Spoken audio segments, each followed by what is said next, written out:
Good morning friends, তোমরা সব কেমন আছো? আশা করি তোমরা সব ভালো আছো। এটা ছিল কালকের ব্লগ। আর জানোই কালকে ৭৮তম আমাদের স্বাধীনতা দিবস উপলক্ষে আমরা সেলিব্রেট করেছি সবাই মিলেই। তো আমি সকাল সকাল উঠে চা বানিয়ে চা খেয়ে তারপরে বাচ্চাদেরকে ব্রেকফাস্ট দিয়ে দিলাম। সেটা হচ্ছে কচুরি ছিল, আলুর তরকারি। এখানে অমিতই দেখতেই পাচ্ছ। তারপরে আমার নাচের প্র্যাকটিস ছিল, সেই কারণে আমি চলে গেছিলাম। তো ওখানে গিয়ে নাচ টাচের প্র্যাকটিস করে তারপরে একটু ফটো তুলেছি বলতে স্বাধীনতা দিবসের পতাকা নিয়ে একটু ফটো তুললাম।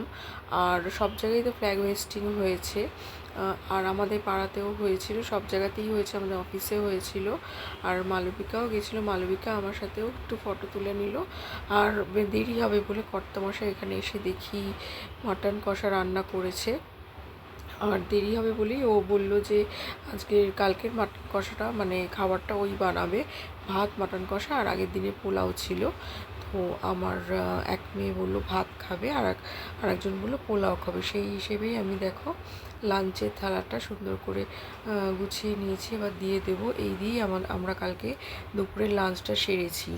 তো বন্ধুরা, ভিডিওটা কেমন লাগলো অবশ্যই জানিও। ভালো লাগলে অবশ্যই লাইক কমেন্ট শেয়ার করে দিও, আর পেজটাকে ফলো করে দিও। আর ইউটিউব চ্যানেল থেকে দেখলে অবশ্যই চ্যানেলটিকে সাবস্ক্রাইব করে দিও।